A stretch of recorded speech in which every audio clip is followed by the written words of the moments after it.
주께서 야곱에게 말씀을 보내시며 그것을 이스라엘에게 임하게 하셨은즉 모든 백성 곧 에브라임과 사마리아 주민이 알 것이오늘 그들이 교만하고 완악한 마음으로 말하기를 벽돌이 무너졌으나 우리는 다듬은 돌로 쌓고 뽕나무들이 찍혔으나 우리는 백향목으로 그것을 대신하리라 하는도다. 그러므로 여호와께서 르신의 대적들을 일으켜 그를 치게 하시며 그의 원수들을 격동시키시리니 앞에는 아람 사람이요 뒤에는 블레셋 사람이라 그들이 모두 입을 벌려 이스라엘을 삼키리라. 그럴지라도 여호와의 진노가 돌아서지 아니하며 그의 손이 여전히 펴져 있으리라. 그리하여도 그 백성이 자기들을 치시는 이에게로 돌아오지 아니하며 만군의 여호와를 찾지 아니하도다. 그러므로 여호와께서 하루 사이에 이스라엘 중에서 머리와 꼬리와 종려나무 가지와 갈대를 끊으시리니 그 머리는 곧 장로와 존귀한 자요 그 꼬리는 곧 거짓말을 가르치는 선지자라. 백성을 인도하는 자가 그들을 미혹하니 인도를 받는 자들이 멸망을 당하는도다. 이 백성이 모두 경건하지 아니하며 악을 행하며 모든 입으로 망령되이 말하니 그러므로 주께서 그들의 장정들을 기뻐하지 아니하시며 그들의 고아와 과부를 긍휼히 여기지 아니하시리라. 그럴지라도 여호와의 진노가 돌아서지 아니하며 그의 손이 여전히 펴져 있으리라. 대저 악행은 불 타오르는 것 같으니 곧 찔레와 가시를 삼키며 빽빽한 수풀을 살라 연기가 위로 올라가게 함과 같은 것이라. 만군의 여호와의 진노로 말미암아 이 땅이 불타리니 백성은 불의 섭과 같을 것이라. 사람이 자기의 형제를 아끼지 아니하며 오른쪽으로 움킬지라도 줄이고 왼쪽으로 먹을지라도 배부르지 못하여 각각 자기 팔의 고기를 먹을 것이며 므낫세는 에브라임은 므낫세를 먹을 것이요 또 그들이 합하여 유다를 치리라. 그럴지라도 여호와의 진노가 돌아서지 아니하며 그의 손이 여전히 펴져 있으리라. 불의한 법령을 만들며 불의한 말을 기록하며 가난한 자를 공평하게 판결하여 가난한 내 백성의 권리를 박탈하며 과부에게 토색하고 고아의 것을 약탈하는 자는 화 있을진저. 벌하시는 날과 멀리서 오는 환난 때에 너희가 어떻게 하려느냐. 누구에게로 도망하여 도움을 구하겠으며 너희의 영화를 어느 곳에 두려느냐. 포로된 자 아래에 구풀이며 죽임을 당한 자 아래에 엎드려질 따름이니라. 그럴지라도 여호와의 진노가 돌아서지 아니하며 그의 손이 여전히 펴져 있으리라. 네, 오늘 이사야서를 묵상하면서 굉장히 중요한 질문 하나를 던져봐야 되는데요. 지금 하나님은 북이스라엘과 남유다를 향해서 엄청난 징계를 준비하고 계십니다. 그런데 이 징계가 이제 보통 징계가 아니라서 하나님은 적당히 중간에 끝낼 생각이 없으시고요. 반드시 징계의 양을 다 채우시고 원하는 결과를 내야 끝내시는 징계를 준비하고 계십니다. 그러니까 만약 이스라엘 백성들이 이 징계를 빨리 끝내보려고 어설프게 회개를 해봤자 아무 소용이 없습니다. 하나님은 이들의 뼈에 죄의 무서움이 새겨질 때까지 아무리 빌어도 이 징계는 끝나지 않습니다. 그게 하나님의 징계예요. 그런데 우리가 여기서 질문 하나를 던져봐야 됩니다. 그게 뭐냐면 그러면 이제 유대인들 그리고 우리가 왜 징계를 받아야 됩니까? 그러니까 중요한 사실이 이거죠. 오늘 유대인들이 징계를 받는데 그리고 우리가 징계를 받는데 여러분 다 징계를 받으신 적 있으시죠? 그리스도인 중에 징계 안 받은 사람 아무도 없거든요. 징계를 다 받는데 그럼 왜 우리 징계 받아야 됩니까?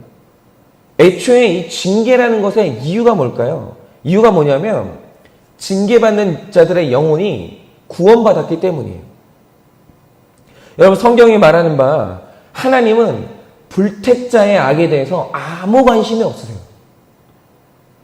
왜냐하면 하나님이 불신자에게 내리는 최고의 징계는 무관심이거든요. 유기.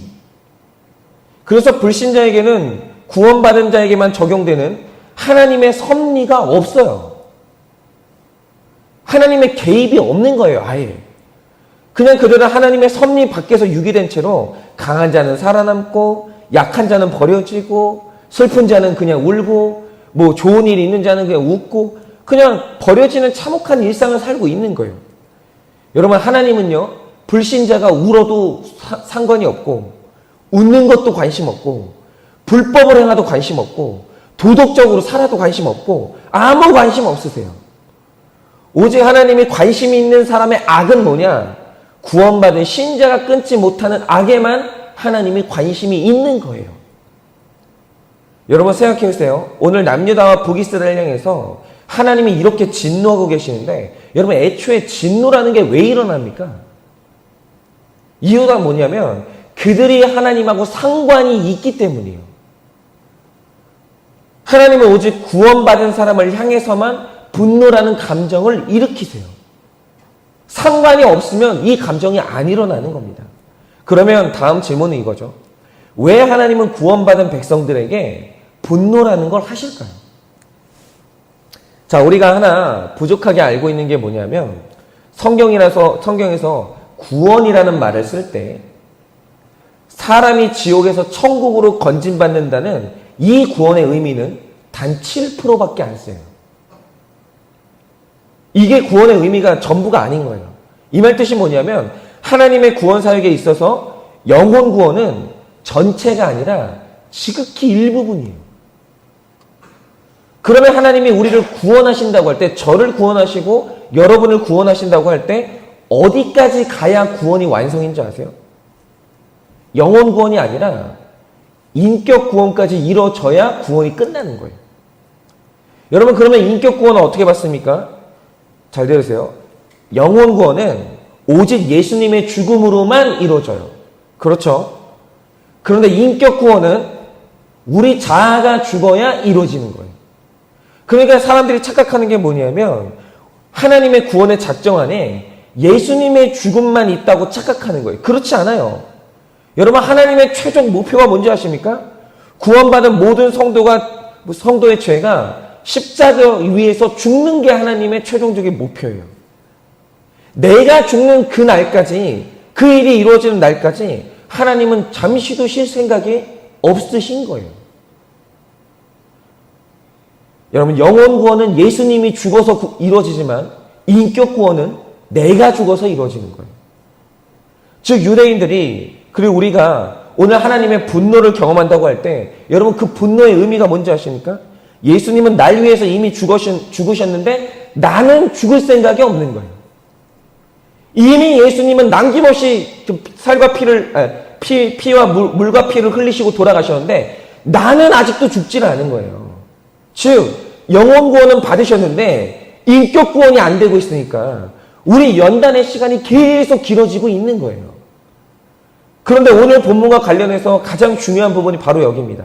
자, 우리 영혼이 구원받았다고 할 때 영혼 구원의 선언을 누가 합니까? 그건 오직 하나님만 하시는 거예요. 네 영혼이 구원받았다고 선언하시는 건 하나님의 얘기예요. 사람이 할 일이 아니에요. 사람이 감히 저 사람 천국 갔어, 지옥 갔어, 이 말 하면 안 됩니다. 그건 하나님만 하실 수 있는 일이에요. 그런데 여러분, 중요한 게 있어요. 우리 인격 구원은 누가 판단하는 줄 아세요? 그건 내 주변에 있는 사람들이 판단하는 거예요. 여러분, 디모데전서 3장 10절을 보면 교회의 집사를 뽑는 기준이 나오는데, 교회에서 집사라고 하면 오늘날의 이제 직분자들이죠. 집사 누가 할 수 있는 줄 아세요? 인격의 구원을 받은 사람이 집사하는 거예요. 그런데 이 사람의 인격이 구원받았는지 안 받았는지 디모데전서를 보면 그거 누가 판단하는 줄 아세요? 하나님이 아니라 그 주변 사람이 판단하는 거예요. 여러분, 교회에서, 초대교회에서 이 사람을 집사로 뽑아야 되냐 안 하냐 할 때 기도하고 물어서 뽑은 게 아니에요. 이 사람의 인격을 판단할 때 교우들한테 물어봤어요. 여러분, 성경은요, 코람데오, 하나님 앞에서 나는 누구인가만 중요한 게 아니라 코람 호미니무스, 사람들 앞에서 당신은 어떤 존재인가, 이것도 굉장히 중요하게 생각해요. 여러분, 하나님은요, 지금 내 인격이 구원받았는가 못 받았는가를 판단하기 위해서 내 이웃들이, 내 교우들이, 내 식구들이 나에 대해서 뭐라고 하는지 그거 유심히 듣고 계세요. 그거 듣고 계세요. 그런데 오늘 이스라엘 백성들이 왜 이렇게 심각한 연단을 받아야 됩니까? 이유가 뭐냐면 하나님이 이 아들의 핏값을 주고 그들을 사셨어요. 여러분, 그들이 구원받았습니다. 그들이 택함을 받았어요. 그런데 문제는 뭐냐? 택했는데 인격이 안 변하는 거예요. 영혼을 구원시켰는데 인격이 구원을 못 받고 있는 거예요. 그런데 그걸 어떻게 판단하셨는지 아십니까? 이스라엘 백성 서로가 내 이웃의 죄를 고발하는 거예요. 힘 있는 자는 가난한 자를 불공평하게 판단하고 고아의 것을 약탈하는 거예요. 그러니까 가난한 자들이 하나님을 향해서 탄원을 하는 거예요. 못 살겠다고. 이 지도자들 때문에 살 수가 없다고 탄원을 하는 거예요. 그러면 가난한 자들은 의로웠냐? 그것도 아니에요. 그들 역시 그들의 문제를 놓고 하나님 앞에 오는 자가 하나도 없고 전부 우상에게 해결받으려고 애를 쓰고 있는 거예요. 즉 이스라엘의 문제는 뭐였냐? 코람데요. 하나님 앞에서도 실패했지만 더 큰 문제는 코람 호미니무스. 사람 앞에서도 철저하게 실패하고 있는 거예요. 여러분 잘 들으세요. 많은 사람들이 착각하는 게 기독교는 하나님만 믿으면 무슨 죄를 짓든지 구원받는다고 말하는데 그거 반은 맞고 반은 틀렸어요. 왜냐? 사람이 무슨 죄를 지었던 하나님이 그를 택하시면 구원받는 게 맞아요. 그런데 중요한 사실은 뭐냐? 택한 자가 죄에서 회개하지 않는데 인격이 변화되지 않고 인격이 구원받지 못하는데 하나님의 연단에서 벗어날 수 있냐? 절대 못 벗어나요. 절대. 그의 인격을 구원코자 하는 하나님의 징벌이 가벼운 수준일 것 같으세요? 천만의 말이에요. 아무리 구원받은 택자라도 요나의 예처럼 그가 사람과 땅에서 뭔가 풀지 않는다.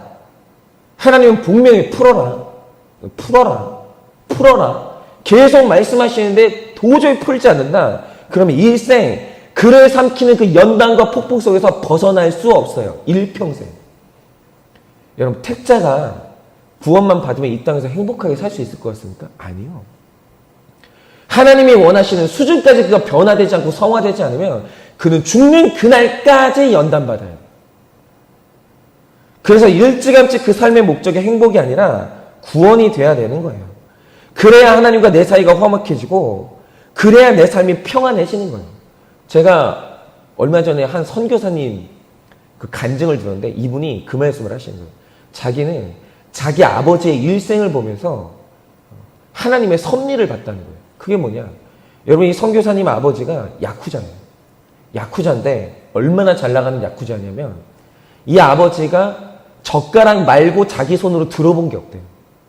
코트도 누가 들어주고 운전도 누가 해주고 가방도 누가 들어주고 일평생 야쿠자로 살면서 젓가락 외에는 자기 입에 넣는 젓가락 외에는 자기 손으로 들어본 적이 없다는 거예요. 그런데 이분이 예수 믿는 아내를 만났어요. 그리고 이 아내분이 하나님 앞에 남편을 위해서 기도한 게 뭐냐면 하나님 우리 남편 구원시켜 주시고 우리 남편 지금 야쿠자로서 큰 돈을 만지고 있으니까 구원이 안 되는 거예요.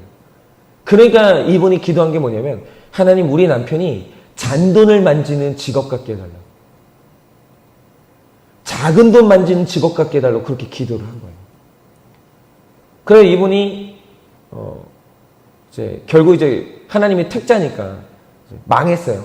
망하고 이분이 처음에 이제 잔돈을 만지는 직업을 갖게 돼가지고 손님을 맞이하는데 이분이 손님 맞이를 못하더라는 거예요. 왜? 내가 두목인데, 내가 야쿠자인데 손님이 딱 들으면 어서 오세요라는 말을 못하는 거예요. 그러니까 그게 너무 수치스러워서 낮아지질 않으니까 도망가가지고 하루 종일 밖에 있다가 그 들어오는 날도 있었다라는 거예요. 여러분 근데 하나님이 그분을 이제 연단을 시키는데 어디까지 연단을 시켰냐면 결국에는 그분이 완전히 연단이 됐는데 양말에 구멍이 나도 그거를 이제 꿰매지 않고 그리고 나면 이제 아침에 7시에 출근해가지고 저녁 7시에 퇴근하는 그 일상을 이제 살게 되는데 이러는 거예요. 사람들이 잔돈을 주잖아요. 감사합니다. 이게 어느 날 진심으로 나오는 거예요. 그리고 손님 없을 때는 하루 종일 성경책 읽으면서 어떻게 나 같은 깡패가 구원받았지? 이러면서 훌쩍훌쩍 우는 데까지 간 거예요. 그런데 여러분 그렇게 사람이 높은 데서 낮은 데까지 연단될 때 몇 년 걸렸는 줄 아세요? 30년 걸렸다는 거예요. 30년. 근데 우리는 이 얘기를 들으면 30년 동안 연단을 받아야 되나 이것만 들리잖아요. 그런데 우리가 들려야 되는 게 뭐냐면 하나님이 30년 동안 놓고 포기를 안 하는 거예요. 30년 동안. 절대 포기 안 해요. 그런데 하나님이 원하시는 만큼 낮아지고 그의 인격이 구원을 받으니까 하나님이 30년 후에 거기서 꺼내 주시더라는 거예요. 여러분 바로 이겁니다. 여러분 혹시 오늘도 하나님이 원하는 만큼 낮아지지 않은 분들 계십니까? 혹시 오늘도 사람과 사람 사이에서 이 땅에서 풀지 않은 관계의 문제가 있습니까? 그럼 성경이 뭐라고 하는지 아십니까? 땅에서 풀지 않잖아요. 하늘에서도 안 풀려요. 땅에서 풀려야 하늘에서 풀리는 문제가 있어요.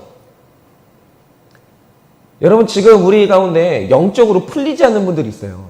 말씀 안 들리고 기도 안 되고 그런 분들이 있어요. 그 틀림없이 원인이 어디인 줄 아세요? 땅에서 안 푼 문제가 있는 거예요, 지금. 그러니까 하늘에서 지금 안 풀리는 거예요. 여러분, 사람이 사람에게 적용하지 않는 한, 그의 인격이 구원받았다는 증거를 하나님께 보이지 않는 한, 여러분, 하나님도 그를 용서하지 않아요. 오늘 내 인격이 구원받지 않는 한 하나님의 연단은 끝나지 않을 텐데, 그 중요한 판단은 누가 하냐? 하나님이 하시는 게 아니라 내 이웃이 내려주는 거예요. 여러분은 여러분의 인격이 구원받았다고 식구들한테 인정받으셨습니까? 여러분은 여러분의 인격이 구원받았다고 교우들한테 인정받고 있으십니까? 여러분은 여러분의 인격이 구원받았다고 주변 사람들이 인정하고 있습니까? 그러므로 여러분, 오늘 사람과 사람 사이에서 풀어야 될 것이 있으면 푸세요. 용서해야 될 사람이 있으면 용서하세요. 여러분, 왜 사람이 풀지 않는지 아세요? 왜 사람이 용서하지 않는 줄 아세요? 교만하기 때문이에요. 아직도 하나님이 원하시는 수준까지 안 내려갔어요, 지금. 내려갔으면 그럴 수가 없어요. 근데 중요한 사실은 뭐냐? 이미 영혼이 구원받았는데 그 인격이 하나님이 원하시는 수준까지 내려가질 않는 거예요. 구원을 못 받고 있는 거예요, 지금. 인격의 어느 한 부분에서. 여러분, 내려가셔야 돼요. 여러분, 사람을 차별하고 무시하고 상처 준 일이 있으면 반드시 해결하셔야 돼요. 그렇게 사람 앞에서 내 죄를 보고 사람들에게 하나님의 사람으로 인정받는 그 순간, 땅 끝까지 내려가서 내가 죄인임을 고백하는 그 순간, 하나님 앞에 인격이 구원받은 자로 인정을 받아 영적으로 풀리고 하나님과 화목할 줄을 믿습니다.